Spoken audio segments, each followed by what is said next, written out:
দেখবে একজনকে দেখো মস্তিষ্কে শুয়ে আছে, আমাকে দেখে দুবার ডাক দিল, তারপর মস্তিষ্কে শুয়ে আছে। চলো দেখাই কে। যথারীতি আমি মোটামুটি দুটো করে রেসিপি করে থাকি, আজকেও দুটো রেসিপি যথারীতি কমপ্লিট হয়ে গেছে, আর দুটো রেসিপি দেখতে দারুণ হয়েছে।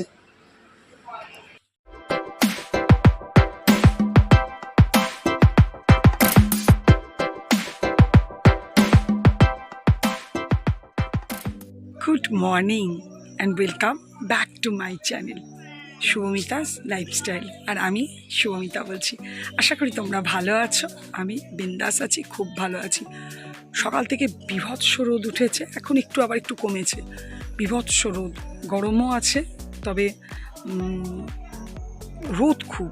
কালকেও রোদ ছিল খুব, আজও রোদ খুব আছে। জানি না, অম্বুবাচীতে বলে বৃষ্টি হবে, কোথায় এখনও তো কোনো বৃষ্টির নামগন্ধ নেই। যাই হোক, আজকে মানডে, আমি তো এখানে আছি, তো টুকটাক সমস্ত কিছুই সকাল থেকে যা যা করার তা তো হলো। আর বৌদি টিফিন দিয়েছে, আমি গোপালকে একটু ভোগ, দিদি গোপালকে উঠিয়ে দিয়েছিল, আমি একটু ভোগ দিলাম। দিয়ে পুজো আর্চা তো এখন হচ্ছে না, মাদের দেখবে কত দেখো জবা, দাঁড়াও এই দেখো, যখন ফুলিয়ে থাকে না দেখো কত জবা ফুল ফুটেছে।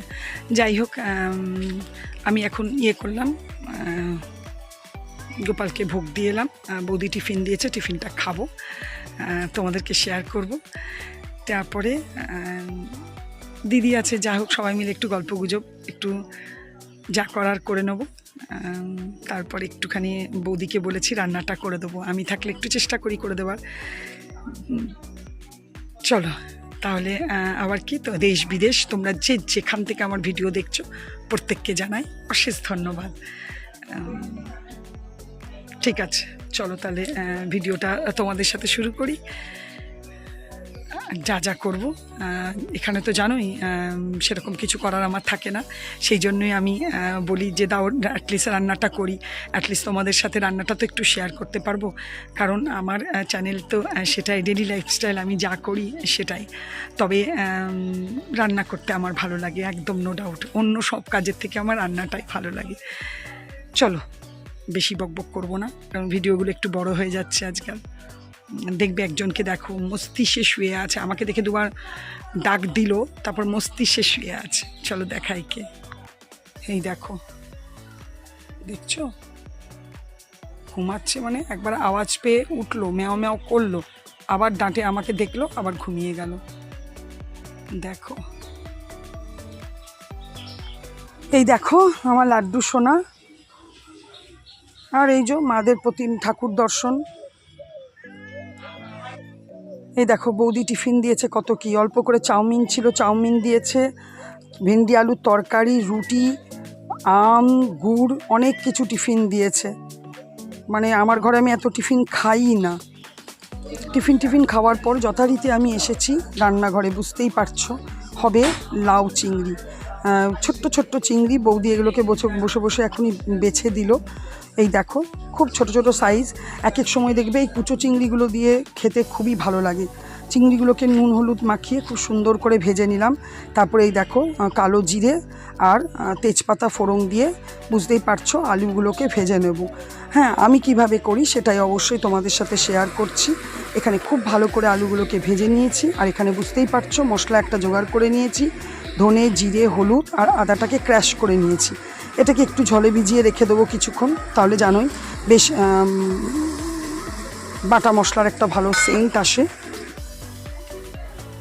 খুব সুন্দর করে আমার কষা হয়ে গেছে। আর এই দেখো দিয়ে দিয়েছি একটু লাল লঙ্কা কাশ্মীরি দিয়েছি কালার করার জন্য। লাউটা যখন দিদি কাটছিল বলছিল প্রচুর বীজ আছে, আমিও দেখলাম, তবে মনে হচ্ছে লাউটা এমনি রান্না করতে গেলে মনে হচ্ছে ঠিকই ভালোই বেশ।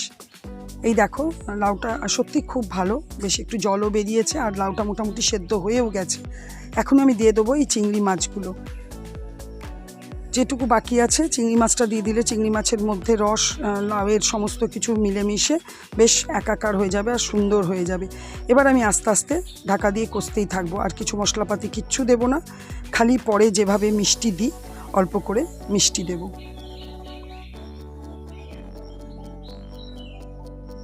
এখানে এই দেখো কি সুন্দর আমার লাউয়ের তরকারি রেডি হয়ে গেছে। একটু অল্প করে মিষ্টিও দিয়ে দিয়েছি। আর সত্যি লাউটা খুব ভালো। আর এই দেখো এই মাছগুলো খুব ভালো, একদম জ্যান্ত একটা গোটা মাছ নিয়ে এসেছিলো দাদা। এই মাছগুলো সর্ষে দিয়ে ঝাল দেওয়া করব। সর্ষে বাটাও হয়ে গেছে আমার। এখানে মাছ ভাজতে ভাজতেই আমি সর্ষেটা বেটে নিচ্ছি। সর্ষেটা বেটে কিচ্ছু না, নর্মাল যেভাবে করে পেঁয়াজ টমেটো দিয়ে করব। এই দেখো পেঁয়াজটা খুব ভালো করে ভেজে নিয়েছি। আর এখন টমেটো দিয়ে দেবো, হলুদ দেবো, একটু কালার করার জন্য লঙ্কাও দেবো, লাল লঙ্কা। আর যেরকম সর্ষে দিয়ে করে নর্মাল একদম সেরকমই করব। বৌদির ডাল করা হয়ে গেছে। আর প্রথম ভাতে বৌদি কচু কুমড়ো পুঁই দিয়ে আগামী দিনে গতকালে করেছিল, সেটাই রাখা আছে। এই দেখো কি সুন্দর ঝালদাটা দেখতেও হয়েছে আর খেতেও বেশ ঠিকই হয়েছে। অনেকক্ষণ পর একদম লাঞ্চ নিয়ে তোমাদের সাথে। লাঞ্চ তো সেগুলোই আছে। হ্যাঁ, বৌদি কুমড়ো পুঁই করেছিল, তারপরে মাছের টক করেছিল, সবই বার করেছে। এখানে নিচে সবাই খেতে বসেছি। অনেকক্ষণ পর শুভ সন্ধ্যা, সন্ধে হয়ে গেছে, সিরিয়ালও চালু হয়ে গেছে। সিরিয়াল দেখছি। আর এদিকে দেখো বৌদি বানিয়েছে দইয়ের শরবত। আমার খুব একটা খাওয়া হয় না, খুব যে প্রচণ্ড ভালোবাসি তা নয়। তো বৌদি করলো যখন, ওই যে বলে না হাতের সামনে দিলে লোভ সামলানো যায় না, তো বললাম ঠিক আছে দাও একটু, নিয়ে একটু দইয়ের শরবত। একটু না বেশ অনেকটাই, এক গ্লাস খাওয়ার পরে আবার একটুখানি বেশ অনেকটাই খাওয়া হলো দইয়ের শরবত। তারপর দেখো একবারে ডিনারে এখানে বৌদি করেছিল ডিমের ঝোল আর ভাত আজকে রাতে। আর তরকা ছিল, তরকা আর রুটি ডিমের ঝোল, এটা দিদি খাচ্ছে। আর সবার বাড়িতে খাওয়া হয়ে গেছে। তোমরা তো দেখলেই লস্যি খেলাম, বেশ সুন্দর করে খেলাম, খুব ভালো লাগলো। খাওয়ার বেশ 15-20 মিনিট পর থেকে এত একটা অস্বস্তি করতে শুরু করলো শরীর, একটা বুকে চাপ দিতে শুরু করলো। না বমি হচ্ছে, না গিলতে পারছি, না খেতে পারছি, এমন অবস্থা। 1-1.5 ঘন্টার উপর, মানে এত কষ্ট হলো না। তারপরে যাই হোক একটু শুকনো মুড়ি খেলাম, একটু ঠান্ডা জল খেলাম, একটু বাইরে বসলাম, এদিক ওদিক করে করে শরীরটা একটু ঠিক লাগলো। না হলে একদম আনচান করছিল। আমি ওই জন্য না খাওয়াটাকে একটু অ্যাভয়েডই করি। কিন্তু কখনো কখনো দেখতে একটু খেতেও ইচ্ছে করে, লোভ লাগে যে না চলো একটু খেয়ে দেখি। তো জাস্ট মানে এইভাবে সন্ধ্যেটা কেটে গেল।